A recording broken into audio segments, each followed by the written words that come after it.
Welcome to KRR kitchen.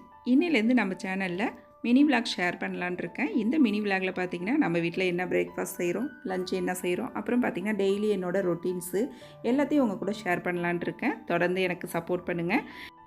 அதே போல் எனக்கு தெரிஞ்ச சின்ன சின்ன டிப்ஸ் எல்லாத்தையுமே உங்கள் கூட நான் ஷேர் பண்ணிக்கிறேன். இன்றைக்கி பிரேக்ஃபாஸ்ட்டுக்கு பார்த்திங்கன்னா கம்பு தோசை தேங்காய் சட்னி தான் செஞ்சுருந்தேன். வீடியோ எடுக்கலை, நாளையிலேருந்து வீடியோ எடுத்து போடுறேன். இன்றைக்கி மதியம் லஞ்சுக்கு பார்த்திங்கன்னா சப்பாத்தியும் அதுக்கு தக்காளி தொக்கும் தான் செஞ்சுருந்தேன். இந்த தக்காளி தொக்கு பார்த்திங்கன்னா நம்ம வீடியோ போட்டு ஒரு 3 மாதம் இருக்கும். அதுக்கு செஞ்சது தான். எப்படி இருக்குது பாருங்கள், சூப்பராக அருமையாக, கொஞ்சம் கூட கெட்டு போகாது. அதோட லிங்க் வந்து நான் கீழே டிஸ்கிரிப்ஷனில் கொடுக்குறேன்.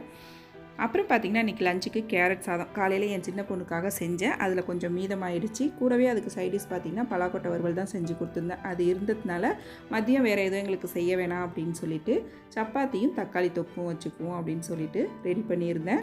கூடவே பார்த்திங்கன்னா மாம்பழம் வாங்கிட்டு இருந்தது, அதையும் வச்சுக்கிட்டேன். இன்றைக்கி ஒரு சிம்பிளான லஞ்ச் மெனு தான். ரெசிபி வீடியோ வேணும்னா நம்ம சேனலில் இருக்குது, செக் பண்ணிக்கோங்க. நாளைக்கு வேறொரு மினி விலாகில் சந்திப்போம். தேங்க்ஸ் ஃபார் வாட்சிங்.